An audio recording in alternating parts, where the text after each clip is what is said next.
Bonjour à tous et bienvenue sur Hello. Aujourd'hui, nouvelle vidéo test de matériel. On va tester un médium que j'avais trop hâte de tester et que ça fait vraiment des années que j'avais envie de tester. Et grâce au géant des Beaux-Arts, j'ai l'occasion de le tester aujourd'hui en vidéo avec vous. Il s'agit des pans pastels. Ça ressemble à ça, voilà, c'est des pastels secs mais sous forme de godet.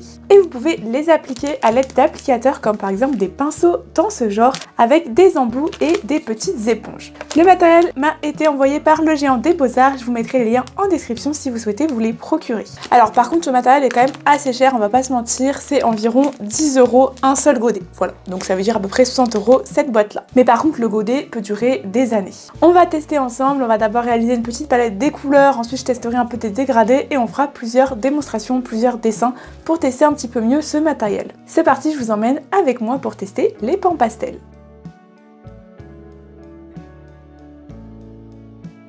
La boîte se présente comme ça, on a 6 pans pastels de couleur nacre. Et vous avez également dans la boîte un couteau qui est inclus, donc ça ressemble à ça. 2 petites éponges et une plus grosse éponge. Et ensuite on a des couteaux en plus avec plein de petites éponges pour pouvoir permettre un petit peu plus de précision. Et vous avez du coup sur les couteaux plusieurs formes différentes. Et de même pour les petites éponges, vous avez en fait 2 à chaque fois pour chaque couteau. On peut les insérer simplement dans le petit embout. Et voilà ce que ça donne, donc ça sera surtout pour les détails. Et voilà les 4 applicateurs avec éponge. On a cette taille là, cette taille, un embout un peu plus rond et un embout plus triangulaire pour les détails. Dans la boîte, vous avez également le pinceau numéro 3, avec une petite éponge et une recharge. Et pour compléter, on a une petite éponge comme ça, et une plus grosse pour les plus grosses zones. Et on a ici les 6 couleurs nacrées. Alors il n'y en a qu'un qui contient un bouchon, tout simplement parce que les couleurs peuvent se superposer. Donc en gros, vous pouvez les superposer jusqu'au dernier, qui est du coup celui-là. Donc en gros, si vous voulez les mettre ensemble, je vais quand même vous montrer rapidement, vous pouvez tout simplement les visser. Donc là, je le visse. Et voilà, donc là vous avez du coup les 2 parties qui sont vissées totalement. Donc du coup ça vous fait une petite colonne d'à peu près cette taille là. Pour le rangement franchement c'est vraiment pas mal, je pense que je vais pas forcément garder la boîte et je vais les ranger comme ça. Et sinon vous avez toujours la petite boîte pour ranger vos pans pastels, mais je trouve que ça prend quand même un petit peu beaucoup de place. Pour mes tests de cette vidéo, je vais pas forcément utiliser du papier exprès pour les pastels. Je vais utiliser le papier Paint On multi-technique parce que sinon le papier pour pastel c'est quand même super cher, donc on l'utilisera seulement pour les démonstrations finales. Donc là je vais tout simplement tester les couleurs. Je prends mon pinceau et j'appuie délicatement. N'appuyez pas trop pour pas effriter l'éponge. Voilà, et vous voyez que ça se dépose quand même super bien sur l'éponge. Alors super simple à déposer et la couleur est trop jolie. J'avais lu aussi qu'il y avait beaucoup moins de pigmentation que sur les pastels secs, donc là je vais juste passer mon doigt pour voir.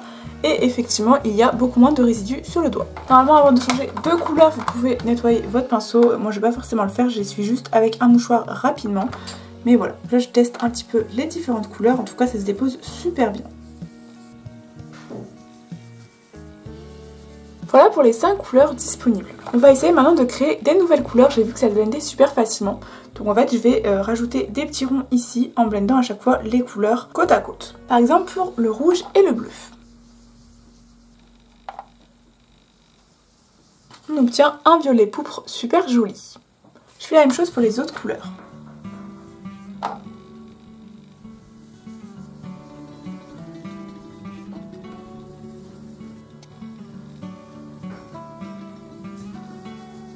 Voilà, donc vous avez vu qu'on peut créer une palette de couleurs tellement variée. On peut vraiment mélanger toutes les couleurs et créer des nouvelles couleurs. Ici je vais également mélanger le bleu et le jaune. Et ici le vert et le orange. Voilà, donc avec seulement 6 couleurs, j'ai réussi à créer beaucoup de couleurs différentes. Maintenant, on va essayer de créer quelques effets avec une gomme. Voilà, tout simplement parce que normalement, c'est très facilement gommable. Je vais tout simplement prendre par exemple la couleur rouge. Et je peux venir tailler ma gomme mie-de-pain. Donc en gros, bah, hop, vous pouvez tailler comme ça. Et ensuite, on vient faire des traits.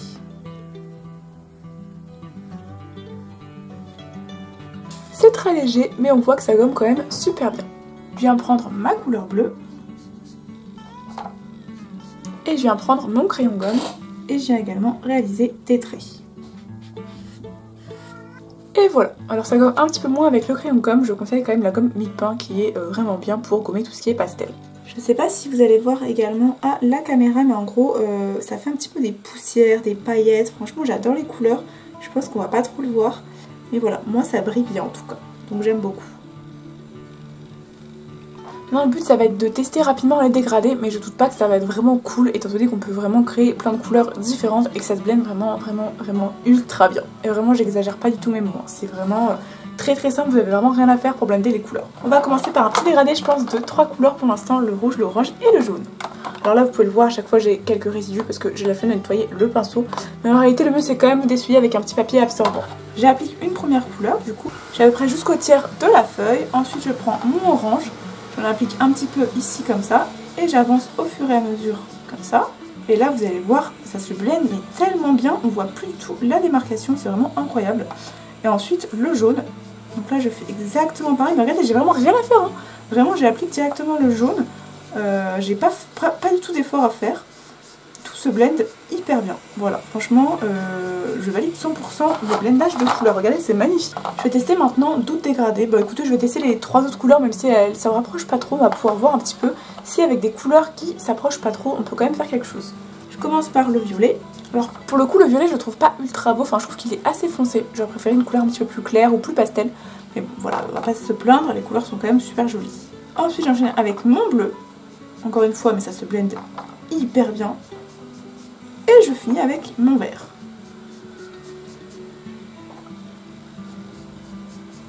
Regardez-moi comment c'est hyper fluide. C'est magnifique.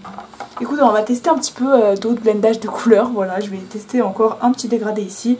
On va faire, je sais pas, 4 couleurs par exemple.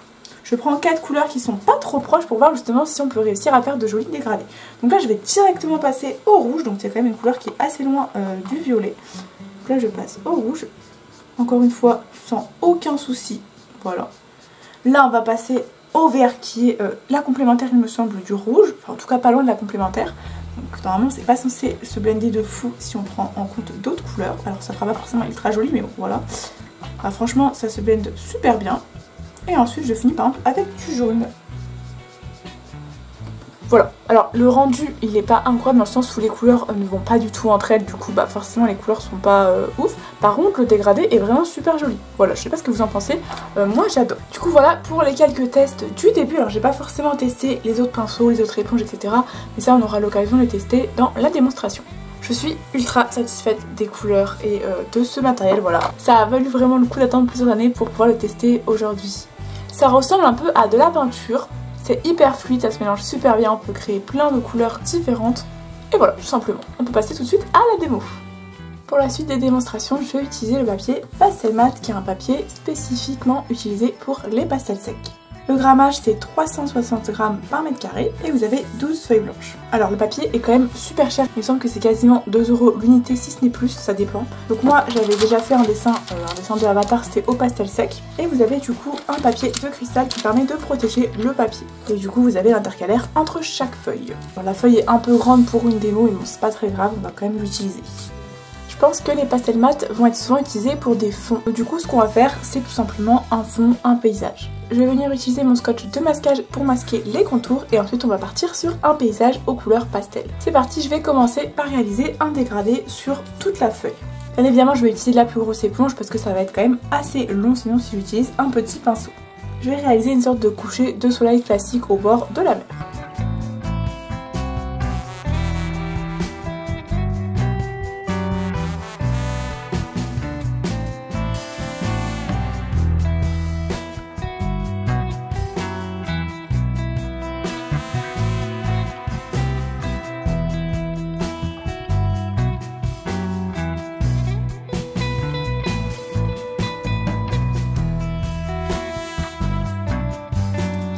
Voilà pour le petit fond d'écran réalisé avec les pans pastels. J'ai également utilisé la gomme mie-de-pain pour réaliser quelques reflets dans le ciel, notamment au niveau des éclats en gros du soleil et également des petits reflets dans la mer. Je trouve que ça fait un peu vide entre guillemets, enfin il n'y a pas grand chose, du coup je vais me permettre de rajouter quelque chose en premier plan. Et pour ça je vais utiliser des pastels secs Faber-Castell, voilà, comme ça on va pouvoir voir qu'on peut bien mixer les deux médias. En général c'est vrai que les pans pastels sont souvent utilisés pour les fonds. Je vais utiliser un pastel sec un petit peu marron pour réaliser des personnages en premier plan.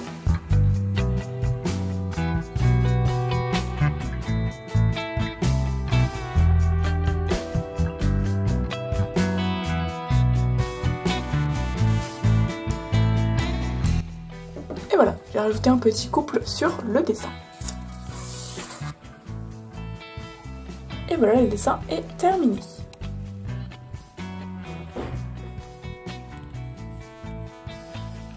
Et voilà, franchement, je trouve que ça rend plutôt bien. Et on va faire un autre petit dessin. Comme le dessin d'avant, je vais utiliser mon scotch de mascage pour faire des contours clean.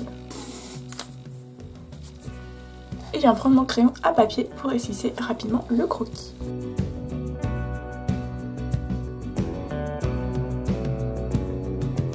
Voilà, donc j'ai réalisé rapidement le croquis avec mon Crétarium et je vais passer tout de suite au fond. Je vais faire un fond un petit peu flou, on va tenter des effets flous de vert, un petit peu comme de la verdure derrière. Si je reprends un peu mon nuancier, grosso modo je vais essayer d'utiliser un petit peu les mélanges de couleurs que j'ai réalisés pour pouvoir faire un fond.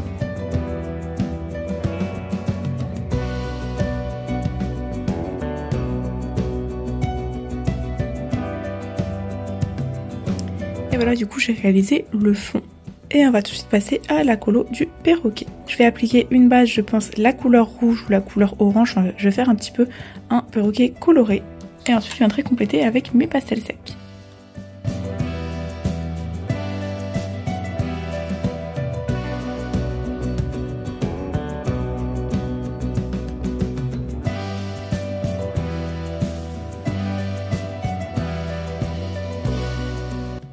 Et enfin, je vais utiliser un petit stylo à gel blanc pour ajouter quelques reflets blancs sur le dessin.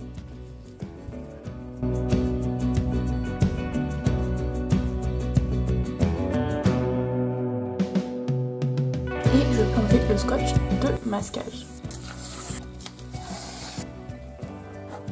Et voilà, le perroquet est terminé. Franchement, je trouve que le fond rend super sympa. Je trouve également que les pans pastels se marient très bien avec les pastels secs. Et voilà le rendu final. Donc j'ai utilisé pour le fond les pans pastels, pour la base du perroquet j'ai utilisé également les pans pastels, ensuite j'ai utilisé des pastels secs et j'ai également utilisé un petit stylo à gel blanc.